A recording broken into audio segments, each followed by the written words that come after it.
Do you believe that people in Los Angeles died because the fire chief is a lesbian? Yes or no? Do you believe? No. Okay. The GOP is trying to continue its attack on California for the wildfires that happened in LA. A GOP-led subcommittee of the House Judiciary had a hearing today where they trotted out a bunch of climate-denying hacks who tried their best to lay the blame of these fires at the feet of California legislators. Luckily, Democratic congressmen took this opportunity to make an absolute fool of these people and point out the idiotic and dangerous lies of Dumpy Don. I've got multiple insane clips for you here in a second, but if you're enjoying the video, like the video and double check that you're subscribed. Of the many stupid things that Donald Trump said about the fires in LA, including why don't they just turn the water on, maybe the dumbest was his comments about DEI, and Representative Becca Balint did an excellent job raking their feet over the coals. Thank you, Mr. Chair. The scale of this disaster is really almost impossible to comprehend. We've got 29 people who are dead. We've got 16,000 structures that were destroyed, so many Californians injured. And while these devastating fires were raging on, Republicans' first reaction was to blame the wildfires on, quote, DEI. So I'd like every witness to answer this simple question, yes or no, starting with Mr. Greenhut. Do you believe that people in Los Angeles died because the fire chief is a lesbian? Yes or no? Do you believe? No. Okay. Mr. Ring, do you believe people in Los Angeles died because the fire chief is a lesbian? No. Great. Mr. I don't know because your name is now upside down. Mr. Hilton, do you believe that people in Los Angeles died because the fire chief is a lesbian? No. Mr. Fravel, do you believe that the people of Los Angeles died because the fire chief is a lesbian? No. Great. I wish somebody would ask Donald Trump that. I bet he would say yes. I don't know why the right thought it would be a good idea to start attacking the women who run LA while the fires were still raging. They are not beating the demon allegations. I mean, how evil do you have to be to assume somebody is incompetent to do their job just because they like the same sex? I mean, these people are so stupid, they're probably afraid of their own farts. And these aren't just like passing comments. Everybody on the right is doubling down on this DEI thing. And Representative Balint is doing an excellent job putting a spotlight on that dangerous rhetoric. I want to remind everyone that while fires raged through Main Street and Palisades, Elon Musk said that DEI means people die in reference to the Los Angeles fire. I want to remind everyone that while fires raged through Main Street and Palisades, Elon Musk said that DEI means people die in reference to the Los Angeles Fire Department's response. And my House colleagues seem to agree. This here is a tweet from Representative Marjorie Taylor Greene posted on her official social media. It says, how's your DEI mayor of Los Angeles working out for you? So it's become crystal clear that the phrase DEI is used in place of much more offensive terms to talk about people of color, to talk about women, queer people in this country. It's sickening, and they're literally saying this while people were dying. So obviously, this has nothing to do with the families who lost everything. It does not do anything for the communities that were destroyed.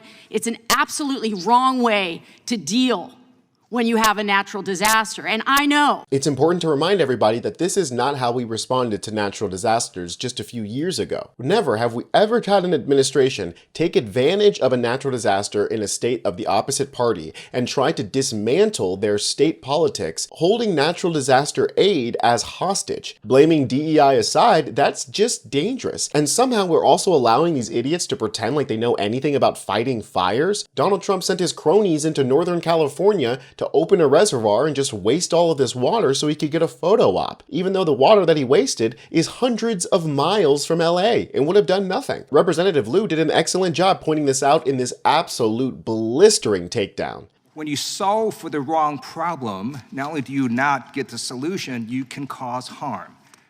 So Donald Trump has it in his mind that somehow there's a spigot in Northern California, he's going to open a valve and dump water to Southern California. Here are the facts.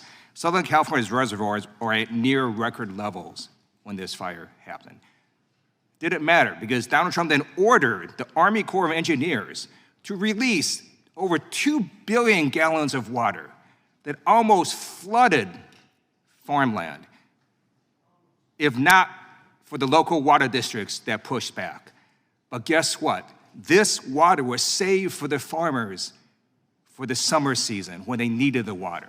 And so the president wasted all this water that isn't even reaching Southern California. It's going to evaporate for a PR stunt.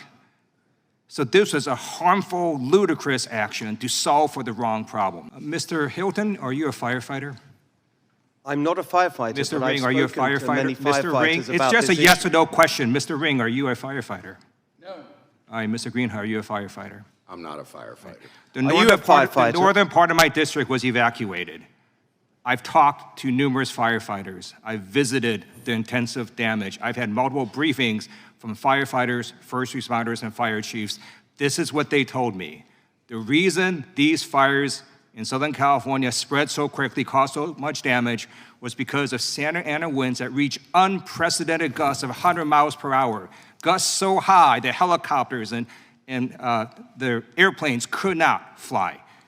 Also because of very low relative humidity and the driest conditions in California history. None of the firefighters said it was about overregulation or homeless people or the Delta smelt fish or the timber harvest or voter ID laws. So shame on anyone who is exploiting the pain and suffering of disaster victims to jam through partisan ideological policies.